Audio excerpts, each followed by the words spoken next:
বাচ্চারা, আমরা তো শিয়ালের সাথে কিছুতেই পেরে উঠছি না। ও ঢের লেখাপড়া জানে, তাতেই খালি আমাদেরকে ফাঁকি দেয়। আমি মূর্খ লোক, তাই তাকে আটতে পারি না। সারা জীবনই শুধু ঠকেই গেলাম। কিন্তু আমি চাই না তোদের জীবনটাও এমন হোক। তাই আমি অনেক চিন্তা ভাবনা করে ঠিক করেছি তোদের 7 জনকে শিয়াল পণ্ডিতের পাঠশালায় পড়ালেখার জন্য রেখে আসব। সেখানে তোরা খুব ভালো করে লেখাপড়া শিখবি, চালাক চতুর হবি, ভালো মন্দ বুঝতে শিখবি। এটাই তোদের জন্য ভালো হবে।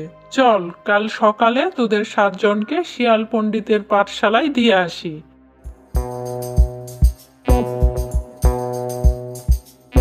শিয়াল পণ্ডিত, শিয়াল পণ্ডিত, বাড়ি আছো? কে এলো এত সকালে? যাই দেখে আসি।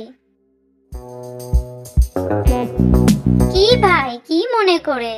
ভাই, আমার এই ছেলে 7টাকে তোমার কাছে নিয়ে এসেছি। মূর্খ হলে এরা করে খেতে পারবে না, তাই তুমি যদি এদেরকে একটু লেখাপড়া শিখিয়ে দাও। সে আর বলতে, আমি যত বড় পণ্ডিত, 7 দিনে 7 জনকে পড়িয়ে পণ্ডিত বানিয়ে দেব। তুমি কোনো চিন্তা করো না। তুমি তোমার ওই 7টা ছানাকে আমার এখানে রেখে যাও। তোমার কথা শুনে আমি খুব খুশি হলাম। তাহলে আমার ছানা 7টা তোমার কাছে থাকলো, আমি বাড়ি চললুম। আর রোজ এসে একবার করে ওদেরকে দেখে যাব।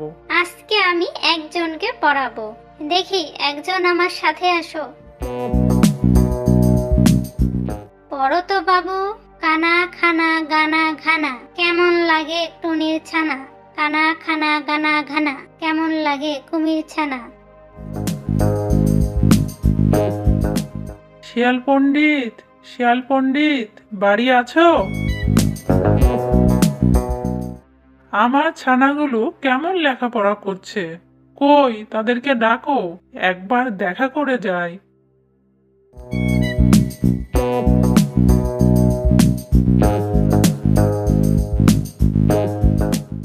এই এক।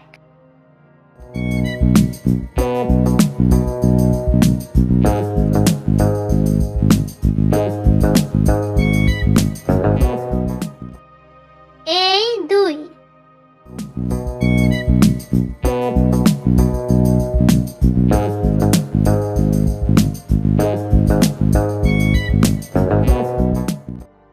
এই তিন।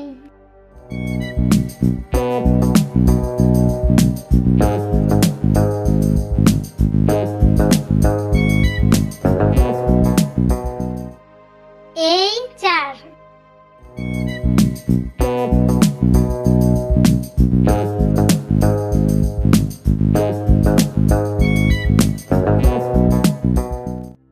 এই পাঁচ।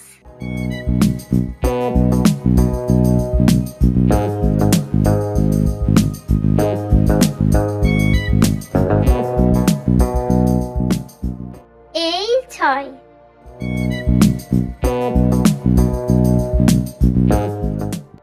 ছয়টা তো দেখালে, আর একটা কোথায় পাবে? আরে ধুরো, এদের শেষটাকে আবার একবার দেখালেই হবে। বোকা কুমির বুঝতেই পারবে না।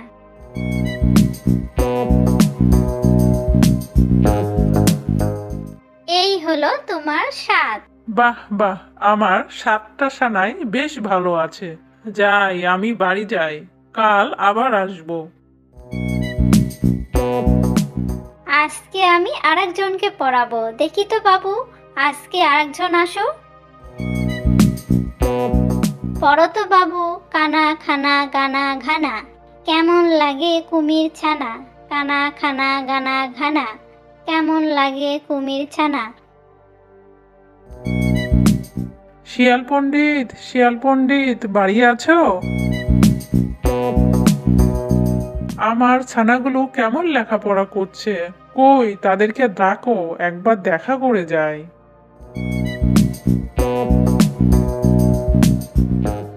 এই এক।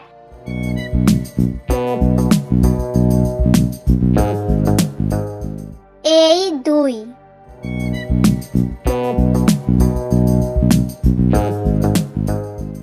এই তিন।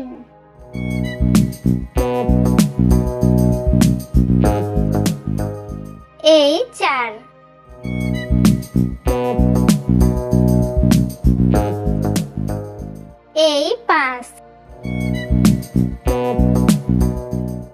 পাঁচটা তো দেখালে আর দুটা কোথায় পাবো? আরে ধুরো, এদের শেষটাকে আরো দুইবার নিয়ে গিয়ে দেখালেই হবে। বোকা কুমির বুঝতেই পারবে না। এই 6।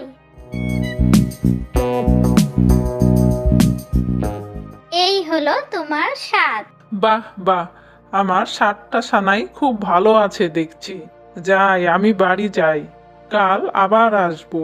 এভাবে শিয়াল প্রতিদিন একটি করে ছানা খেয়ে ফেলে। খেতে খেতে যখন মাত্র একটি অবশিষ্ট রইল, সেটিকে সে 7 বার নিয়ে গিয়ে কুমিরকে দেখালো। এই হলো তোমার 7। বাহ বাহ, আমার 7টা ছানাই বেশ ভালো আছে তাহলে। যাই, আমি বাড়ি যাই, কাল আবার আসবো। আজকে আমি তোমাকে পড়াবো। বলো তো বাবু, কানা খানা গানা ঘানা কেমন লাগে কুমির ছানা? কানা খানা গানা ঘানা কেমন লাগে কুমির ছানা? রোজ তুমি একটি করে ছানা খাও, আর কুমির এলে একটি করে দেখাও। কিন্তু আজকে তো সব ছানা শেষ। এখন উপায়, কুমির এলে দেখাবে কি? ছানা না দেখতে পেলে তো অমনি আমাদের ধরে খাবে। আমাদের পেলে তো ধরে খাবে। নদীর ওপারের বনটা খুব সুন্দর, চলো আমরা ওইখানেই যাই। তাহলে কুমির আর আমাদের খুঁজে বের করতে পারবে না। শিয়াল পণ্ডিত, শিয়াল পণ্ডিত, বাড়ি আছো?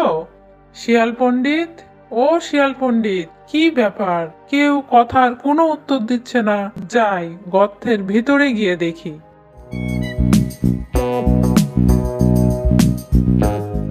শিয়ালও নাই, শিয়ালিনীও নাই, কই গেল সব? এ কি, আমার 7টা ছানা? দেখি বদমাসটা বাহিরে আছে কিনা।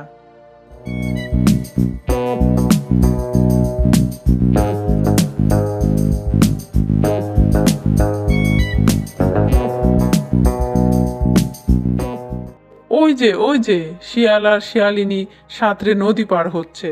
জলের নিচে ছুটতে কুমিরের মতো আর কেউ পারে না। আমি এখনই গিয়ে ওকে ধরবো। দাঁড়া হতভাগা। শিয়ালিনী শিয়ালিনী, আমার লাঠি গাছে ধরে কে যেন টানাটানি করছে। লাঠিটা মনে হচ্ছে নিয়েই যায়। তাই তো, পা ধরতে গিয়ে লাঠি ধরে ফেলেছি। শীঘ্রই লাঠি ছেড়ে পা ধরি।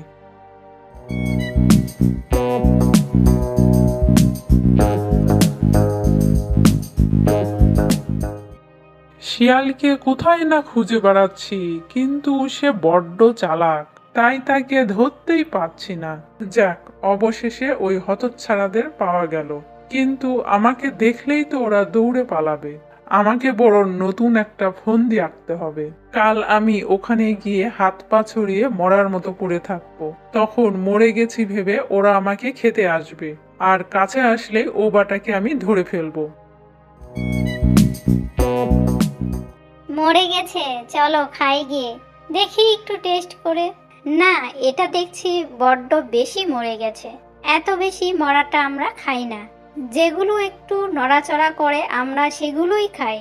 একটু নড়িচড়ি, তা না হলে ওরা তো খেতে আসবে না। ওই দেখো, লেজটা নড়ছে। তুমি তো বলেছিলে মরেই গেছে। বড্ড ফাঁকি দিলে তো। আচ্ছা, এর পরের বার তোমাদের দেখাবো। কাল কাদার নিচে থাকবো।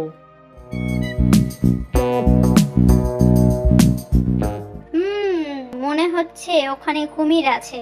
দেখি একটু টেস্ট করে। ওখানে কাঁকড়া নেই, থাকলে দু একটা ভাসতো। না, আর না। এমনি করে বারবার শিয়ালের কাছে ঠকে গিয়ে আমি বেশ লজ্জায় পড়ে গেলাম। এখন আর কি করে মুখ দেখাবো? তার চেয়ে নিজের ঘরের ভিতরে গিয়েই বসে থাকি।